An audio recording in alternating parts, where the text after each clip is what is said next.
Hay una pregunta aquí que pregunta, ¿el Palito tiene funcionando alguna unidad? El viernes pasado, pero vamos a hablar de eso, ¿no? El viernes pasado supuestamente arrancó la unidad de crudo del Palito, que estaba operando escasamente, ocasionalmente. Trataron de arrancar FCC y entendemos que solamente arrancó una parte de FCC. Por supuesto, arrancó el vacío también, con 50.000 barriles de carga el vacío. El Palito puede funcionar con 140.000 barriles. Tengo entendido que el intento inicial fue con 100.000 barriles de carga a la destiladora, que tiene capacidad para 140. Y estaban cargando la FCC del Palito con 40, pero la parte de recuperación prácticamente solamente estaban produciendo nafta catalítica, y aparentemente eso tiene más de lo que decimos, lo que pensamos, que tiene más de show mediático que de otra cosa, porque ni siquiera operaban durante 15 días las unidades de destilación cuando tenían carga disponible para el Palito. Es importante hacer ver que ya la producción de Guafita Barinas Victoria no está disponible, y casi todo el crudo viene o de Puerto de la Cruz o viene de Paraguay. Las cargas Palito, eso es lo que tenemos entendido. Igualmente aprovecho la oportunidad para responder y saludar cordialmente, como siempre, hombre tan valioso para nosotros en el mercadeo como lo es, ¿no? Salvador Arrieta. Me pregunta, que se me olvidó, si es verdad, Salvador, en el diagrama de proceso colocamos, por supuesto, la unidad de reformación de nafta la unidad de reformación de nafta en Puerto La Cruz, con capacidad de 30.000 barriles. La unidad de hidrotratamiento, ahí aparece la unidad de hidrotratamiento de nafta con capacidad para 40.000 barriles, y la unidad de tratamiento de diésel, la hidroprocesadora de diésel, con capacidad de 20.000 barriles. Hay 2 plantas de azufre nuevas que eran de 100. Sin embargo, bueno, nosotros dejamos todo para el arranque de estas unidades y creo que lograron arrancarlo hasta 2 meses o 3 meses después que nosotros salimos. Por supuesto, con los contratos de asistencia técnica y todo lo que habíamos dejado las operaciones prácticamente ya en actividades de precomisionado antes de que se nos impidiera la entrada a la refinería. Bueno, sí estoy de acuerdo contigo que no las coloqué porque puse principales servicios en Puerto La Cruz. Es verdad, debí haber puesto, y te doy la razón, Salvador. Hace que utilicé una lámina vieja que ya la tenía hecho, no me di cuenta del detalle. Lo que cambié fue en ese momento, para poder incorporar estas unidades, que tenía información del proyecto Valcor, que es donde estuve como gerente de arranque. Al final, la tomé para esto, pero realmente no actualicé la lámina. La observación es válida, Salvador, muchas gracias. Hay otra pregunta de si se ha discutido el plan con Citgo o con el Departamento de Comercio americano. Bueno, voy a responder esa pregunta. En realidad, Citgo se sigue manejando como una empresa de refinación de los Estados Unidos bajo el control del presidente encargado Guaidó. Y por supuesto, Citgo está muy bien informada de la situación. Recuérdense que su gerente o su CEO es Carlos Jordá, con quien también tuvimos la oportunidad de trabajar cuando yo era presidente de la Junta Directiva de Citgo. Pero en realidad esto se está manejando en una forma independiente de lo que es Venezuela, porque el sistema de refinación está bajo este régimen dictatorial ahora, y Citgo se rige por el sistema norteamericano. De tal manera que sí están informados, y hay muchos planes que se han contemplado y que se van a tomar en cuenta cuando ya salga el gobierno de esta dictadura de Maduro. Hay otra pregunta, ¿cuál refinería se debería habilitar para iniciar la producción de gasolina ¿En cuánto tiempo estaría habilitada a detenerse los recursos y, por supuesto, posterior al cambio de gobierno? Bueno, ya hicimos los planes, hicimos los montos, hicimos los estimados de costos que desde allá de Venezuela, con la gente que tenemos allá, buena parte del apoyo, como lo mencioné también, Osvaldo Hernández recopiló toda esa información y la pasó para acá. Habíamos hablado, por supuesto, como es lógico, habilitar el CRP lo antes posible y también en paralelo pudiera arrancar algo de Puerto La Cruz, ¿okay? Que sí estaría que son las que requerirían menos inversión inmediata, pues para recuperar ya parte de procesos completos por la cantidad. Y sabemos que el CRP tiene 10 unidades destiladoras, ¿okay? Entre Amoy y Cardón, y algunas de ellas, incluso algunas están paradas porque no tienen carga o porque tienen problemas sencillos que pueden resolverse en corto plazo, ¿okay? Entonces los planes están hechos para tanto el Centro Refinador Paraguaná como para Puerto La Cruz, ¿okay? El Palito tiene más problemas todavía, ¿okay? Y intentaron arrancarlo por eso es que no creemos mucho en la fiabilidad, ya que esa unidad lo que estaba era operando intermitentemente de 10 días cada 2 o 3 meses. En Puerto La Cruz ahorita solamente ocasionalmente y se acumula carga para el Chaure, es la única destiladora que está en servicio en este momento.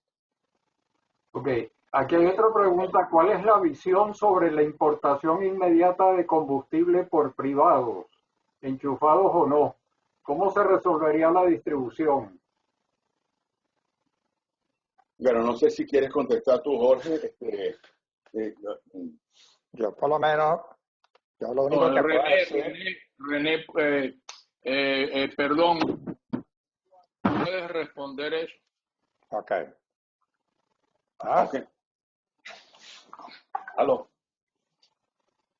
No, lo único que yo recomendaría, o sea, lo único que yo iba a recomendar es que de buena a primera hay que importar gasolina, ¿no? Ahora, los mecanismos yo no los conozco.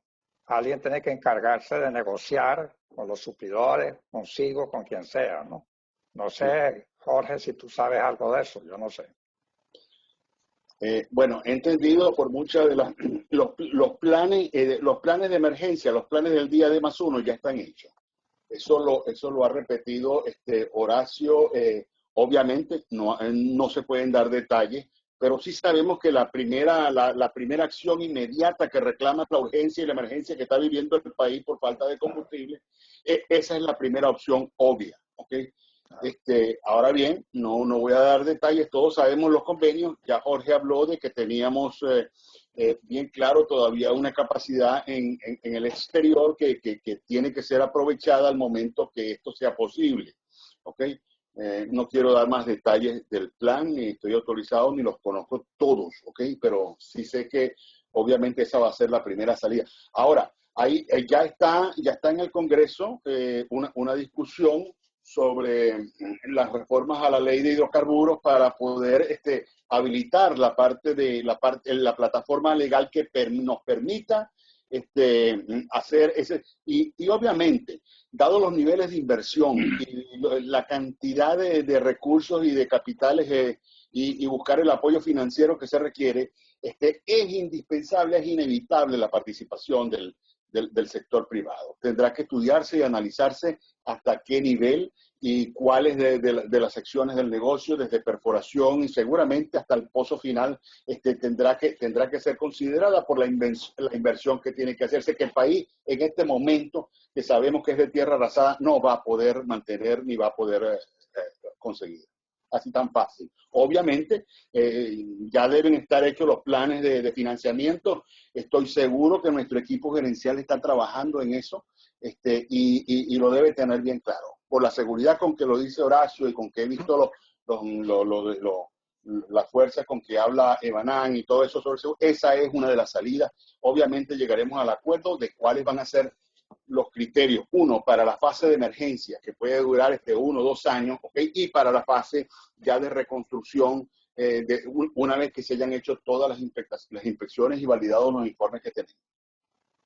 Mira, yo quiero agregar allí, lo mencionó René ahorita, pero todo el plan de suministro está bien identificado. Ahí trabajaron mucha gente del sector, no solamente de refinación, de comercio y suministro, mercado interno. Puedo mencionar a Ramón Castro Pimentel, que tuvimos la oportunidad de presentar todo un plan a la Asamblea Nacional. Pero por razones obvias, pues aquí no solamente se habla de las empresas de refinación, aquí se habla inclusive de que hay ya conversaciones serias, inclusive con flota, porque con la flota nuestra no podemos contar. De tal manera que todo ese plan está muy bien establecido, pero no podemos divulgar esa información porque es darle municiones al enemigo. El plan contempla la refinación de crudo extraído de Guyana por ExxonMobil. Para ello sería conveniente habilitar Puerto La Cruz también, al menos mientras se reactiva la producción de nuestros pozos. Por supuesto, pero no puedo dar detalle de esa información. No sé si alguien la maneja mejor, no estoy autorizado para ello, pero discúlpame. Bueno, se habla de la producción y suministro de combustibles, pero no se ahonda en los sistemas de distribución como son los poliductos Cisor, Sumandes, Cisco, Palito y Agua, plantas de distribución y el sistema de transporte, los cuales también están destruidos. ¿Cuál es el plan con esos sistemas? Bueno, la presentación realmente fue hecha para que se conociera qué es lo que existe en Venezuela. ¿Ok? Personalmente no quisimos presentar uno por uno. Solamente pusimos un ejemplo que fue Carenero Guatire, cuando mencioné que eso tiene protección catódica, que pueden haber tanques fuera de servicio, que tiene problemas con la electricidad. Lo que estoy es poniendo un ejemplo para que entiendan que eso puede estar sucediendo en todos los sistemas. Nosotros no estamos en capacidad en este momento de saber qué está sucediendo en cada una. Nosotros podemos inferir de que por la falta de mantenimiento hay tanques fuera de servicio, pueden haber poliductos que estén en serias condiciones de que no puedan seguir funcionando y pare usted de contar, como decimos en criollo, ¿no? Yo recomiendo, lo primero que hay que hacer es una auditoría técnica de todo lo que tenemos ahí. Ahora, nosotros no podemos estar en este momento en las plantas porque las plantas están manejadas y están custodiadas por los militares. Nadie puede entrar. Entonces, definitivamente la persona que hace la pregunta tiene razón, pero esa es una cosa que habrá que evaluar. Lo que yo estoy planteando es que tenemos allí una amenaza potencial. El asunto es que no es solamente traer el tanquero, es que la gasolina pueda llegar a la estación de servicio y definitivamente podríamos tener cuellos de botella por las condiciones en las cuales estén las plantas. Eso es. En varios países de Latinoamérica se están usando los gasoductos virtuales para distribución de LNG para la generación eléctrica y vehicular. ¿Se ha analizado esta posibilidad en los planes futuros? Yo desconozco eso. No sé, tú, René, ¿tú sabes algo de eso? No. Bueno, nosotros utilizamos GNB, por supuesto. Pero poliductos virtuales. No lo manejo.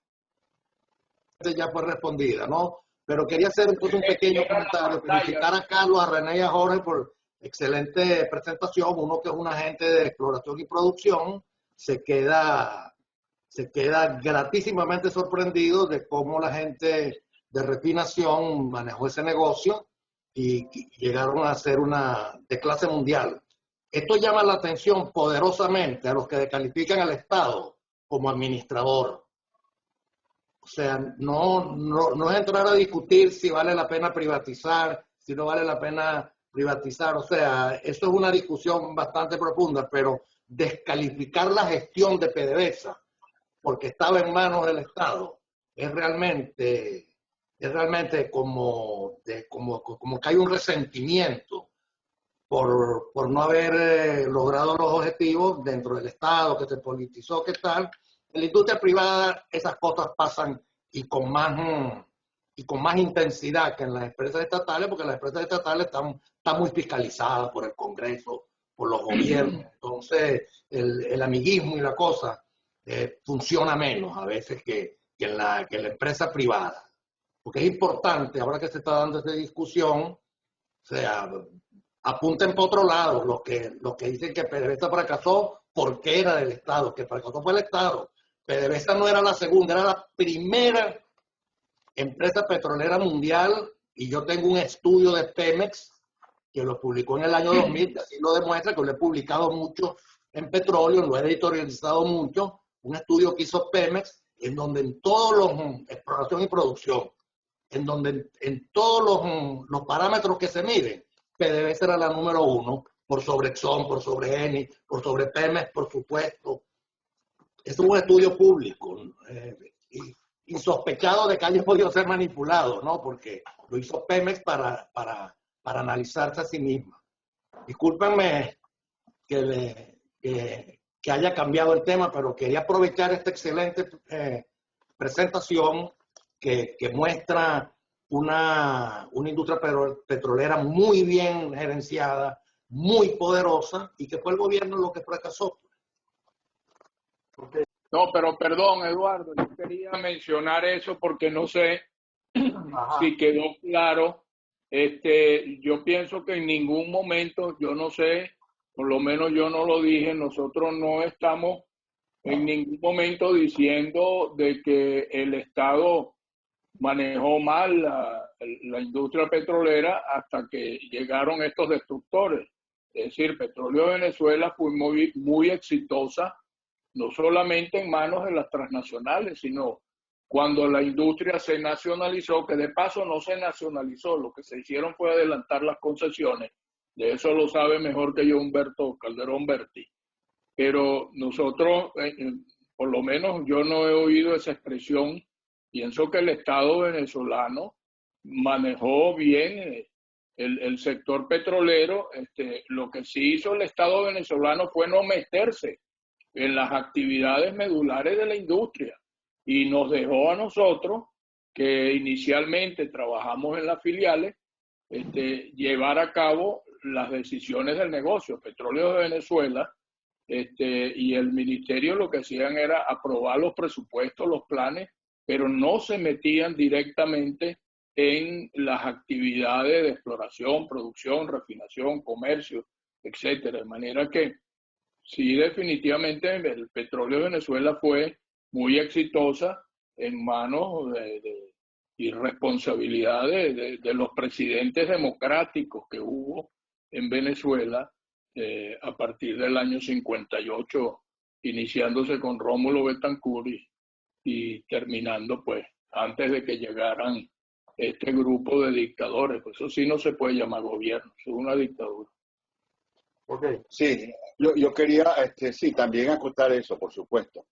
Hasta el año 2002 y 2003 la industria petrolera venezolana estuvo en primer lugar. Un ejemplo de ellos en la 500 Fortune estuvo como empresas del mundo en segundo y tercer lugar varios años. Y como empresa petrolera muchísimos años también como la número 1 en ese caso. ¿Okay? Nosotros no estamos diciendo la transición y los logros de la industria petrolera desde 1976 hasta el año 2003. Hay muchísimos hechos que avalan eso que estamos diciendo, que lo que estamos mencionando. Todos los venezolanos que están ahorita, todos los ingenieros, los técnicos nuestros que están alrededor del mundo trabajando, los demuestran y son altamente calificados por ello. ¿Okay? La empresa entre el 72 y entre el 76 y el 2002 tuvo aciertos que son ¿cómo se dice? Incontrovertibles. el cambio de patrón de refinación fue un hecho de que marcó la industria de la refinación y a nivel mundial también. La internacionalización que logró el país, que podía colocar casi todos sus crudos en las refinerías que teníamos en el exterior y nos daba una ventaja competitiva en lo que respecta a comercialización. Las alianzas estratégicas que permitieron llevar al país, sacar y extraer el crudo de la paja y ponerlo en el mercado mundial, a un costo que tuvo cerca ese proyecto de los 36.000 millones de dólares que el Estado venezolano no hubiera podido erogar por sí solo.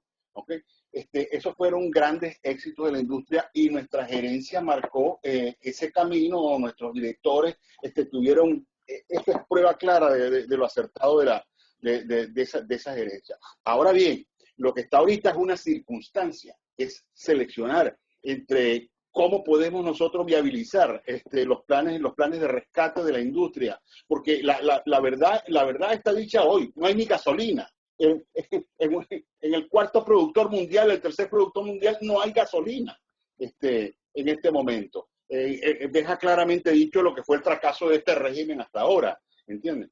Es una cosa importante destacar, pero nunca estamos descalificando lo que se pudo haber hecho, lo que hizo el Estado. A lo mejor teníamos nosotros en nuestra ley, ¿cómo se llama? Nuestro pecado original, que después, porque fue el Estado interventor el que la pudo tomar. ¿Okay? No estamos diciendo en absoluto de que la estatización haya fracasado por eso. Fracasó fue el régimen, el gobierno, no el Estado. Ok. Mira, tenemos a Simón Antúnez después de... Gracias, Eduardo. Eduardo, ¿me escuchan? Sí, ¿Me escuchan? sí. Sí. Bueno, muchísimas gracias por esa presentación tan interesante y muy informativa. Yo le quisiera hacer una pregunta que se escapa un poco de lo que ustedes cubrieron en tu presentación. A mí siempre me ha preocupado, yo vivo en el estado Táchira, y en el estado Táchira todo el mundo sabe que el contrabando de gasolina es un negocio atractivo para muchísima gente. ¿Cómo percibían ustedes ese problema del contrabando de extracción?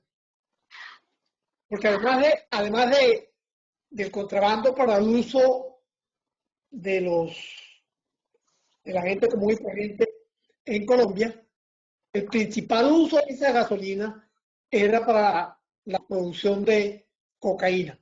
Era el principal diluente. ¿Cómo veían ustedes ese problema? ¿Y cómo creen que lo podemos manejar en el futuro? Bueno, mira, yo voy a poner mi parte aquí. Ese es un problema que ha existido toda la vida. El Ministerio de Minas implantó comité de tráfico irregular de hidrocarburos con la Guardia Nacional, con nosotros representantes de PDVSA, etc. El gran problema que existe son los precios. Hasta que nosotros no tengamos precios internacionales o como sea, el contrabando no lo va a parar nadie. Acuérdate que la frontera tiene más de 1.000 kilómetros y lo que llaman las trochas, por ahí se mete toda la gasolina del mundo. Inclusive hay camiones que se van directos al Catatumbo y ahí cargan todos los barquitos y barcazas para llevar gasolina para Colombia. La solución, olvídense comité y de reuniones y bla, bla, bla. La solución son los precios, más nada, esa es mi recomendación. Lino Carrillo. Hola, buenas noches a todos, que de tiempo y de años sin vernos. No, yo quería solamente añadir algo sobre lo que dijo René Lucena sobre el palito. Hay información, y esto lo pasó Ángel Ceballos y otro, mismo César Rodríguez, que están en contacto también con gente ya. Pareciera que ellos trataron de arrancarla, pero se estrellaron contra una pared, hubo falla en algunos equipos en la catalítica y bueno, creo que se estrellaron, es lo último que he oído. Lo otro es que arrancar las catalíticas no es fácil solamente tener el crudo o el VGO, que sino también entiendo que trajeron catalizador de Puerto La Cruz y catalizador del CRP, porque no tienen catalizador, no tienen químico. Entonces esto es lo que era pura propaganda exhibicionista de esos locos que están allá en Venezuela. Y en verdad no creo que sea sostenible en el tiempo cualquier operación en este momento. Eso es todo lo que yo quería añadir y gracias de nuevo por estar ahí todos. Pues. Gracias, Lino, siempre con esos aportes positivos, claro. Eso es muy correcto. Realmente no hay disponibilidad de catalizador y no hay dólares y no hay, ya sabemos, okay, estamos claros con ese objetivo. Luis Soler.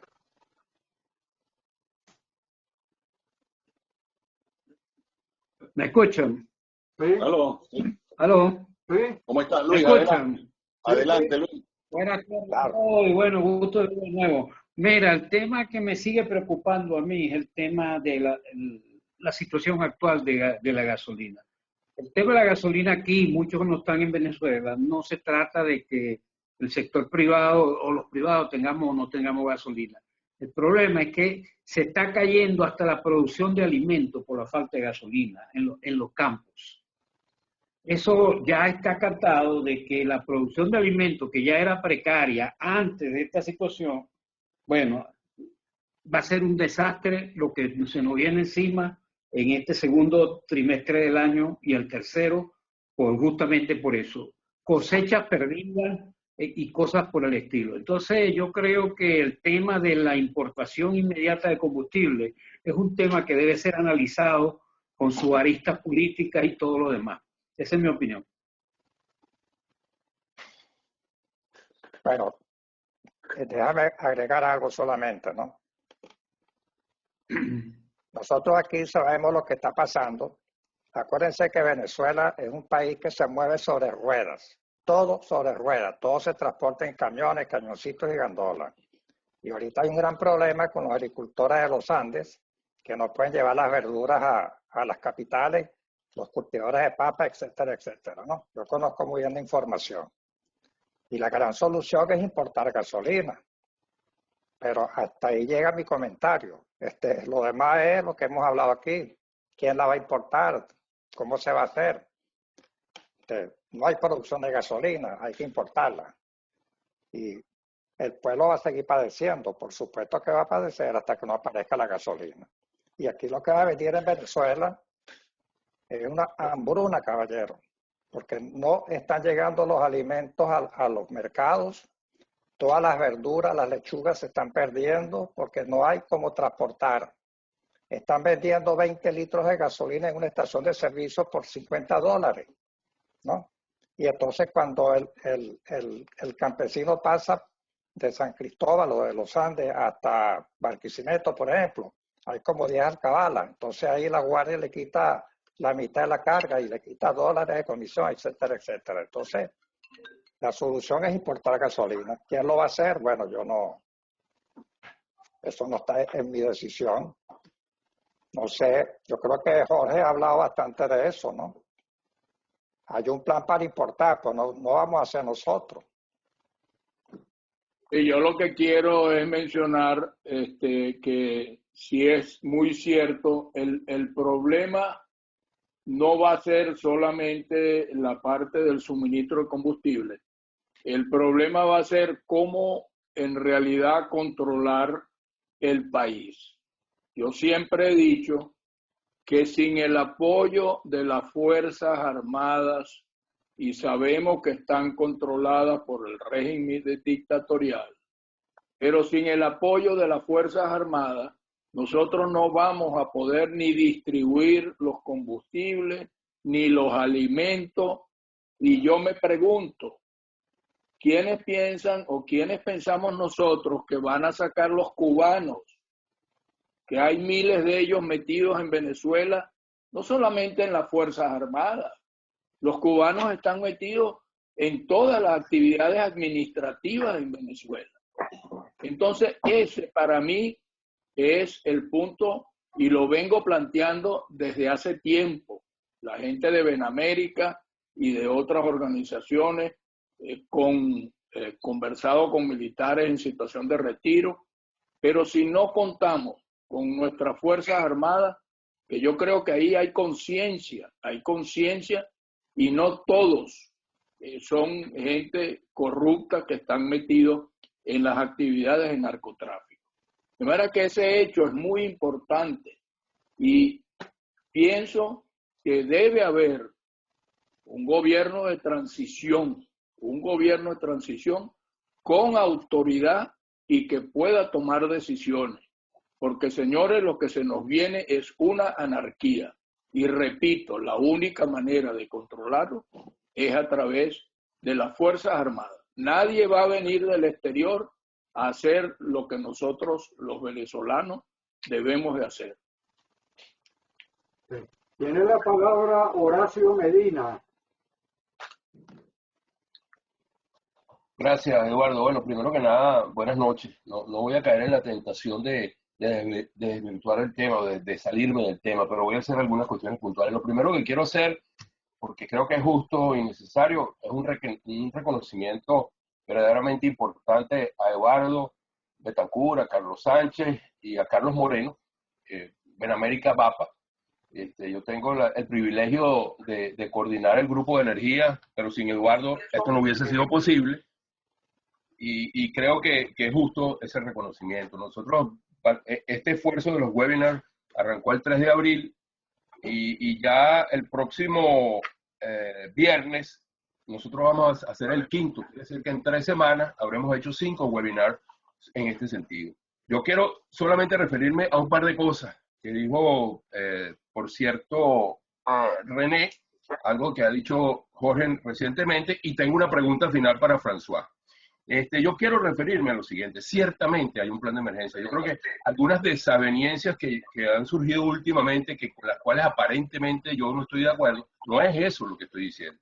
Yo no tengo absolutamente ningún desacuerdo con lo que plantea el Plan País, con lo que plantea la presentación de Banán, con lo que se ha hecho con el plan de emergencia. Y lo que he venido diciendo desde hace un año, creo que Jorge lo puede recordar, en Benamérica es, yo creo que lo vital es saber qué vamos a hacer el primer minuto, el primer día, la primera semana, el primer mes, porque eso es un gobierno de emergencia, porque lo importante, obviamente, tiene que ser la seguridad, y la seguridad es un elemento transversal, no es solamente para la industria petrolera, es transversal, para todas las instalaciones, para toda la infraestructura del país. Es realmente vital que eso ocurra. Jorge acaba de decir algo muy importante, pero también hay algunas cuestiones que se han considerado dentro del plan de emergencia, de lo que se ha seguido discutiendo, porque esa es la idea de estos webinars, de que podamos ponernos en el contexto, de que la situación no es que a nadie lo van a recibir con alfombras rojas, pitos, aplausos, te queremos mucho, eso no es así. Va a haber una situación de conflictividad importante. La Fuerza Armada es vital que eso ocurra, pero también hay fuerzas privadas de seguridad. Ejemplo, Irak es un buen ejemplo para eso y hay algunas cuestiones adicionales. Hay también otros grupos de paz a nivel de ONU, a nivel de OEA, que pudieran perfectamente ocuparse de eso, que es crítico. Porque lo primero que tiene que hacer un gobierno de emergencia es garantizar la gobernabilidad, su estabilidad. Nadie sabe cuánto tiempo va a durar un gobierno de emergencia si no empieza a obtener victorias tempranas. Y ustedes lo han dicho aquí, alimentos, las necesidades. La gente quiere que le resuelvan las necesidades ya. Si nos ponemos a hablar de que PDVSA va a producir 3,5 millones y que va a ser privatizada, a la gente no le importa eso, quiere resoluciones. Entonces yo creo que es importante concentrarse en la emergencia. Yo no quiero de ninguna manera desvirtuar ni decir cosas de que no estoy de acuerdo. No, todo eso está muy bien, pero todo tiene su momento. Entonces, hay una etapa de emergencia que puede ser 6 meses, puede ser 9 meses. Hay una etapa de transición donde ya comenzamos a discutir otras cosas y vamos a perfilar lo que se quiere hacer como país, las nuevas leyes que se necesitan, el marco fiscal, etcétera. Y después habrán unas elecciones y habrá un gobierno legítimo y entonces allí sí tendremos oportunidad de ahondar en esas propuestas que ya existen por allí. Yo creo que eso es bien importante para que lo tengamos en cuenta. O sea, ¿quién va a tomar las instalaciones? En el caso ahora de nosotros, ¿quién nos va a garantizar la seguridad de las instalaciones, de la infraestructura y de la gente que va a trabajar allí? Eso es vital. Dejemos, o sea, que si van a ser empresas privadas o no privadas, eso, la realidad lo va a dictar. Yo creo que el proceso que sufrimos en 1976, y eso creo que lo dijo René, pero lo he dicho muchas veces, el pecado original fue que no hicimos una nacionalización, sino hicimos una estatización. Y eso no fue malo. Ciertamente Petróleos de Venezuela llegó a ser lo que todos sabemos que llegó a ser. El modelo se agotó y hubo cuestiones importantes en la degradación política y la antipolítica y toda esa serie de elementos. Pero la realidad es que estamos aquí. Y yo creo que ahora no hay ninguna duda de que ese modelo de PDVSA es irrepetible. Y por lo tanto, la fuerza de la realidad va a forzar que el capital privado, nacional e internacional, van a jugar un papel preponderante. Pero en la emergencia, lo que hay es la PDVSA que está ahí. Eso es lo que hay. Las estructuras que existen en el gobierno. El Ministerio de Minas, de Energía, perdón, de Petróleo hoy. El Ministerio de Petróleo. ¿Sabe cuántas empresas de producción socialista tiene a su cargo? 930 empresas, que tienen 930 juntas directivas, 930 motorizados, 930 secretarias, una cantidad impresionante de gente. O sea, esas son cosas que hay que resolver desde el primer día. Entonces, hay que ocuparse de la emergencia. Entonces, en ese sentido, yo quería preguntarle a François, y creo que Ramón, que va a intervenir después, también me puede ayudar un poco. Yo creo, y lo digo con toda certeza, no va a haber ningún problema en poner 3 o 4 o 5 barcos de gasolina en los muelles que tenemos para eso. Eso no va a tener ningún problema. Obviamente hay una cosa que hay que empezar a pensar también, y porque en el mundo va a haber un cambio estructural profundo, el mercado va a cambiar, y cuando esto se estabilice, los mejores estimados es que de los 100 millones de barriles que había de consumo en el mes de enero, el mercado probablemente solo va a tener, o sea, una demanda de 85. Quiere decir que según los que saben de esto, hay 15 millones de barriles que van a salir. Y los que van a salir son los que tienen mayor costo. Los árabes no van a volver a cerrar su producción de $8 el barril para que entre a alguien de $30. Eso no va a ocurrir. Entonces, eso forma parte de un nuevo análisis que hay que hacer. Pero mientras tanto, en la emergencia, hay que resolver el problema. La gente necesita gasolina, el país necesita moverse. Otra frase que he usado muchas veces, la dijo François, este es un país que se mueve sobre ruedas. Aquí no hay ferrocarriles, no hay nada, es sobre ruedas. Y además ruedas que usan en lo general gasolina. Entonces, ¿cómo lo resolvemos? Bueno, aquí es donde viene mi pregunta, porque no es solo poner los barcos, que ya es una victoria temprana, que transmite esperanza. La gente dice, bueno, ya se va a resolver, ya llegaron los barcos, llegó 1 millón de barriles de gasolina. Uy, esto se va a resolver. Bueno, no es así. Y esa es mi duda. Después que esos están en Amuay, llegan a Carenero, llegan a Guadalmache, Puerto La Cruz, al Palito, a donde lleguen, donde estén los ahí. ¿Cómo los ponemos ahora en la estación de servicio? ¿Cuándo? Si mal no recuerdo, y que me corrijan François y Ramón, teníamos 1.200 camiones privados, la flota que suministraba combustible. Hoy en día la mejor estimación que he encontrado es 350 que están, y la gran mayoría, los que están en mejores condiciones, dedicados al contrabando, que por cierto, estoy totalmente de acuerdo, la única forma de acabar con el contrabando es con precio, no hay otra, no existe otra, no hay forma de que se pueda hacer de otra manera. Además de lo que digo de los camiones, yo no sé en qué condiciones están estos sistemas de distribución, que ya ustedes mencionaron, lo mencionó François. Eso es algo que hay que evaluar.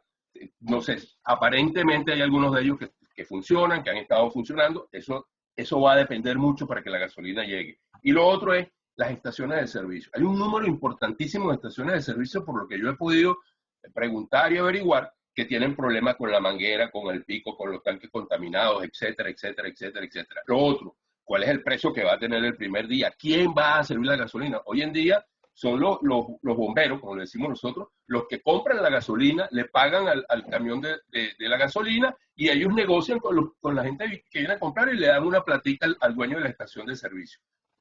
¿Cómo vamos a resolver eso? Eso es un problema gravísimo y hay que abocarse a eso porque hay que darle una respuesta. No dentro de 3 meses, el primer día hay que dar respuesta. Entonces, ahí es donde yo me quiero concentrar, si hay alguna forma, quienes saben de esto muchísimo más que yo, infinitamente más que yo, me pueden dar algunas luces sobre cómo ponemos los barcos. Supongamos que los barcos están, hay 1 millón de barriles que llegaron. ¿Cómo los vamos a poner? ¿Cuáles serían los cuellos de botella, las trabas, las primeras acciones para que esa gasolina comience a llegar? Gracias de nuevo a ustedes que nos han estado con nosotros, y espero que sigamos juntos en esto, en estas discusiones, en estos debates abiertos, sin ningún tipo de restricciones. Y gracias a Papa y a Benamérica, a Carlos Sánchez, a Carlos Moreno y a Eduardo Betancourt. Pero Horacio, muchas gracias. Por lo menos me satisface de que con mi presentación he despertado una inquietud. Lo que tú estás diciendo es sencillamente lo que hay que hacer.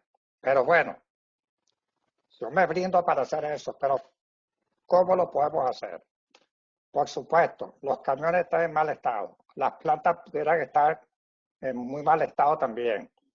Pero la solución es nosotros irnos a Venezuela. Yo me brindo para eso de paso. Todavía queda gente por allá. Hay muchachos que están aquí en Estados Unidos que los pudiéramos contratar, que fueron jefes de planta. Todavía queda una cantidad de obreros que andan por ahí. Es cuestión de nosotros ponernos a trabajar, pero en Venezuela, hacer un equipo de trabajo, empezar a hacer una auditoría de cómo está todo eso. Nos tienen que dar dinero para comprar camiones, nos tienen que dar dinero para reemplazar lo que haya que reemplazar, pero eso, ¿cuándo lo podemos hacer? Por supuesto que hay que poner gasolina, pero la gasolina la vamos a poner cuando este gobierno se vaya. Nosotros no podemos ahorita mandar un tanquero de gasolina, ni yo puedo hacer una inspección de planta. Entonces, la solución es el primer día, de una vez nosotros, la solución es que de una vez nosotros constituyamos un equipo de trabajo, de una vez, y empecemos a contactar gente que esté dispuesta a trabajar en las plantas y a trabajar en transporte y a trabajar en la configuración de un equipo de trabajo de mercado interno. ¿Ok? Conjuntamente con gente de suministro, con gente de refinería, y desde aquí tengamos nosotros ya el plan listo para entrar a la planta. Pero hasta que no llegue ese día, hasta que los militares no se cuadren, como dice Jorge, nosotros no podemos entrar. Ese es el problema que hay. Yo la solución la tengo. Tú me pones un equipo de trabajo y te hago la solución. Así de sencillo. No sé si con eso te respondo. Por supuesto que las estaciones están en mal estado. Yo no quise ahondar mucho porque me la pasaría todo el día hablando. Hay problemas por todas partes. La falta de mantenimiento es bestial. Pero tenemos que empezar con lo que hay. Y tenemos que darle dinero a la gente para que compre repuestos, para que vayan levantando la infraestructura otra vez. François. Con Armando Carrillo y después Ramón Castro vamos a concluir entonces el webinar. Entonces dejo la palabra a Armando Carrillo para que nos explique lo de los gasoductos virtuales. Ok, buenas tardes, señores, y felicitaciones por esta brillante e ilustrativa presentación. Antes de entrar en la cuestión de los gasoductos virtuales, quería hacer un comentario con relación al asunto de los precios de la gasolina, el problema de la frontera. Y el comentario que quería hacer es que en México yo tuve oportunidad de ver cómo resolvieron ellos ese problema, y generalmente la gasolina es más cara en México que en Estados Unidos.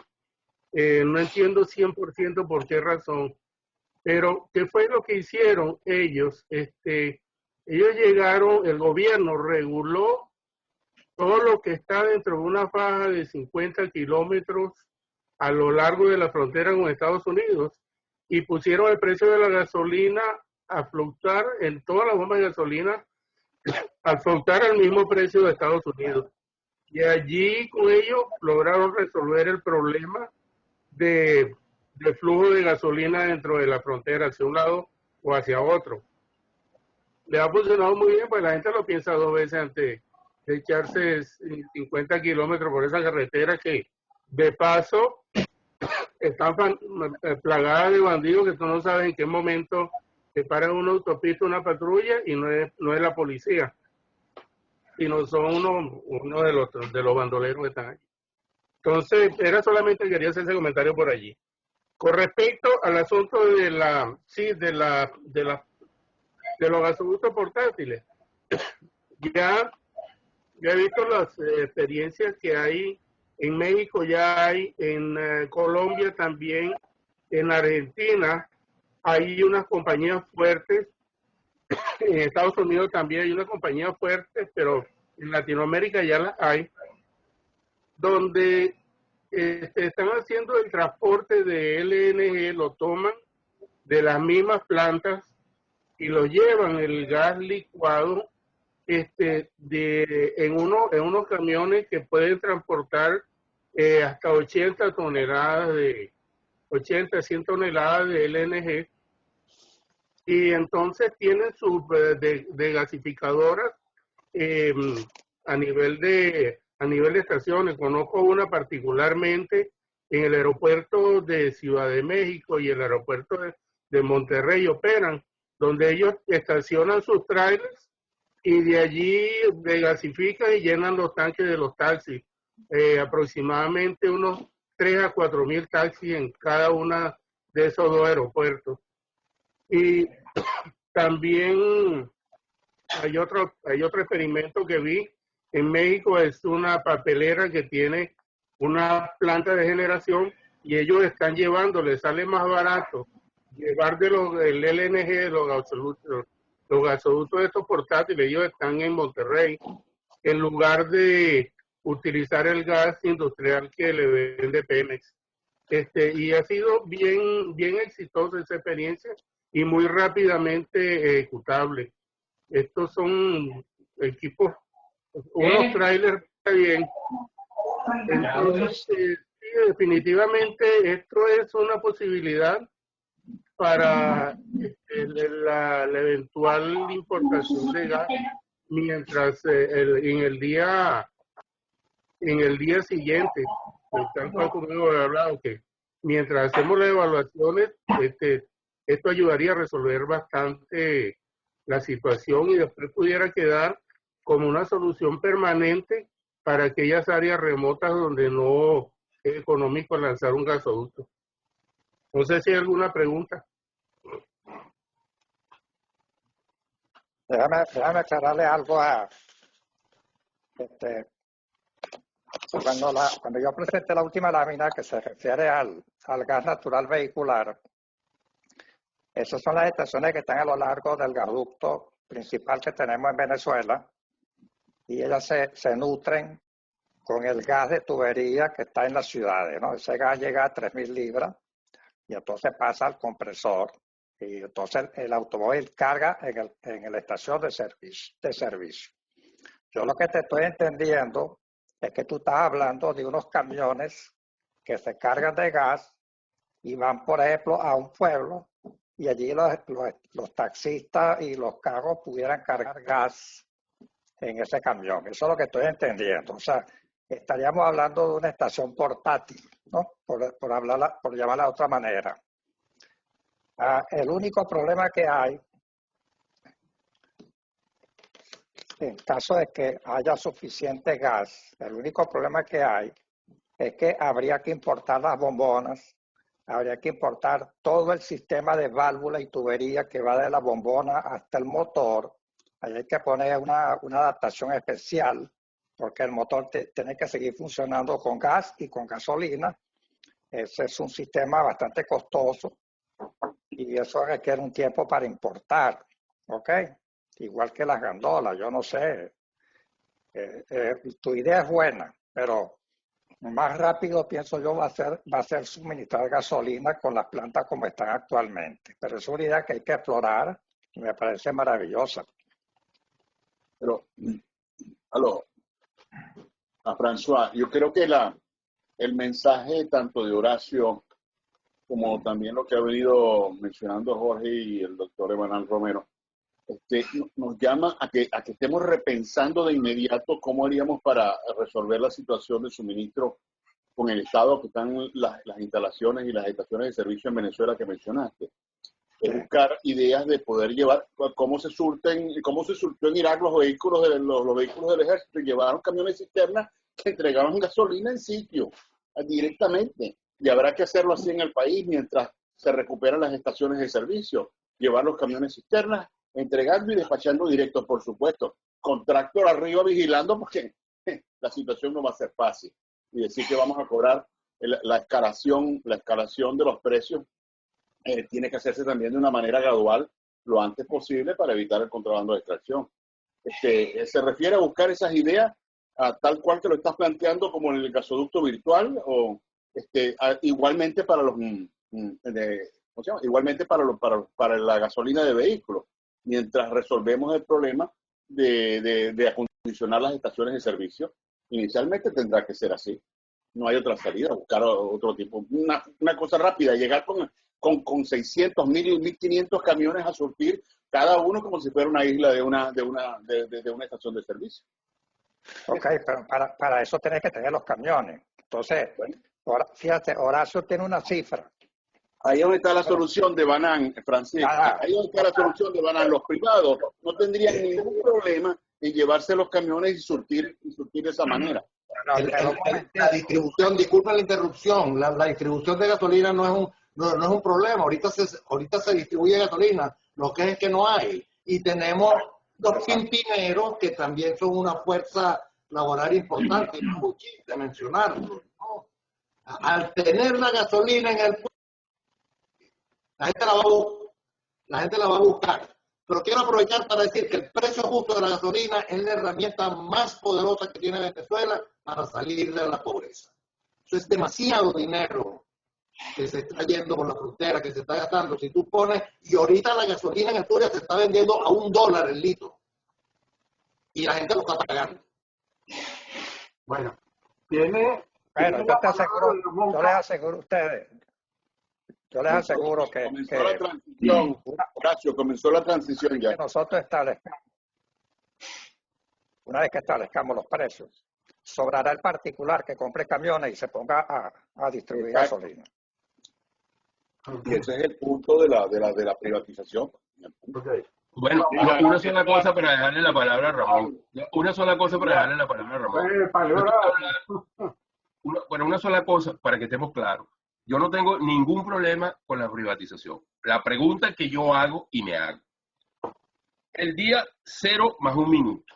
Yo tengo que empezar a resolver el problema de la gasolina a la gente en el país, porque eso resuelve otras cosas. La pregunta es, ¿dónde están los privados que van a invertir 100 millones, 200 millones en un gobierno sin gobernabilidad, sin estabilidad?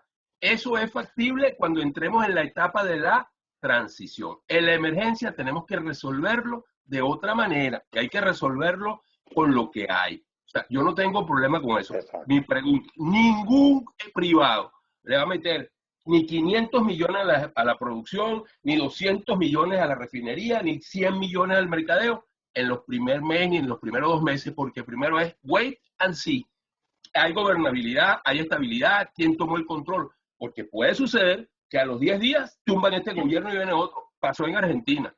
Entonces, yo no hablaría de empresas privadas en la emergencia. En la transición, eso va a ser posible, y en el gobierno siguiente, pues mucho más. Ese es mi punto de vista.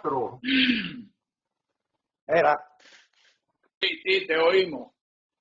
Ok, bueno, mira, muchísimo gusto de ver a tantas caras conocidas, tantas caras queridas, tantas caras con las cuales compartí tantas ilusiones y tantas caras que nos vamos a volver a ver. Como ustedes saben, yo estoy aquí. Déjenme decirles, en relación, los he oído a todos y yo suelo ser bastante impulsivo, todos me conocen, ¿no? Pero me satisface muchísimo este foro, porque estoy escuchando por primera vez que se siente que el mercado interno es la cara visible de la industria petrolera por la cual todos trabajamos. Esa es la cara visible que ve el consumidor venezolano. Esa es la cara visible que ve el pescador, que ve el automovilista, que ve el industrial. Esa es la cara que nos veía. Porque esa cara impacta todas las actividades diarias del venezolano. Cómo se mueve, cómo se alimenta, la electricidad. Esa es la primera cara de la industria petrolera. Esa es la cara verdadera. Porque para poder explorar, para poder producir petróleo, para poder refinar, tenemos que movernos con gasolina. No hay otra posibilidad. Me parece bien bueno que todos hablemos de eso. Me parece extraordinario. La situación que describieron sin entrar en conceptuaciones políticas, la situación que se describió sobre la situación del país, yo creo que se quedó corta. La situación actual, después del coronavirus, va a ser peor de lo que se dijo. Desde el punto de vista de infraestructura, lo que se ha dicho es corto. Carenero no funciona. De allí no se bombea. El llenadero de Guatire se quemó. No entremos en consideraciones de cómo, qué fue, qué pasó. Eso ya no importa.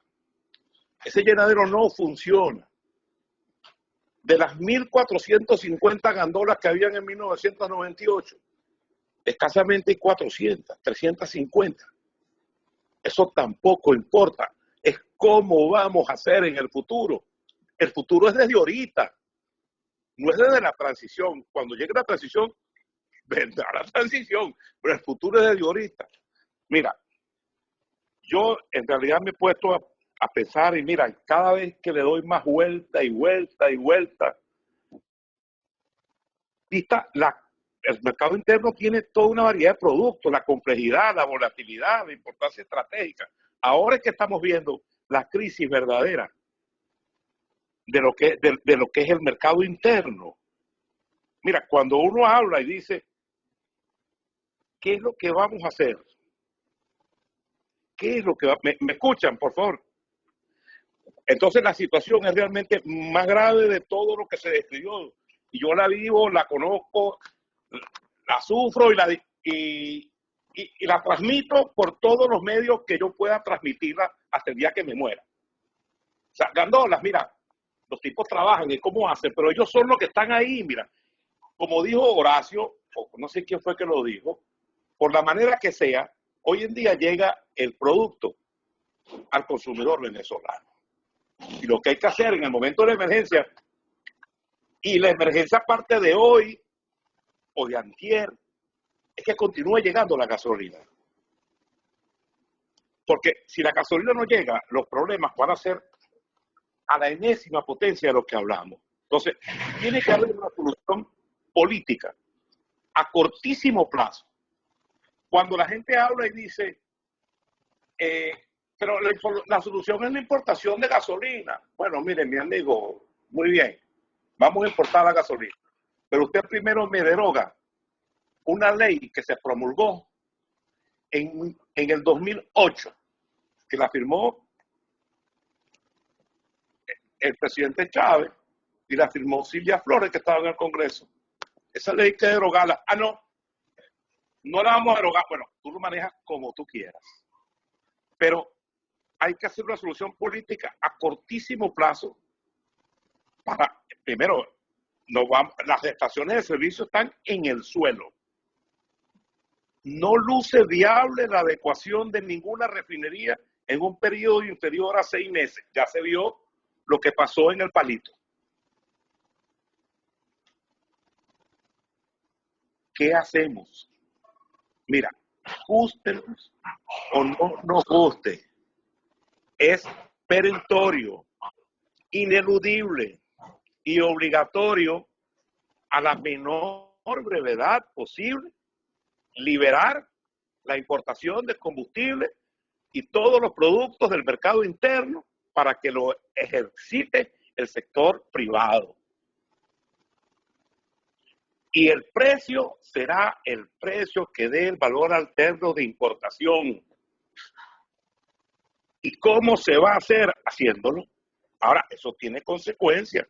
Tiene consecuencias económicas, consecuencias políticas, consecuencias sociales. Y todo eso hay que afrontarlo. Pero no podemos seguir en el ejercicio de los números.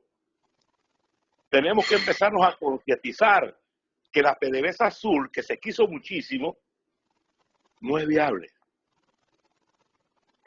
Yo me dediqué 40 años, pero no es viable. Como que yo quisiera revivir a mi papá. Mi papá se murió. No hay manera de que yo lo reviva.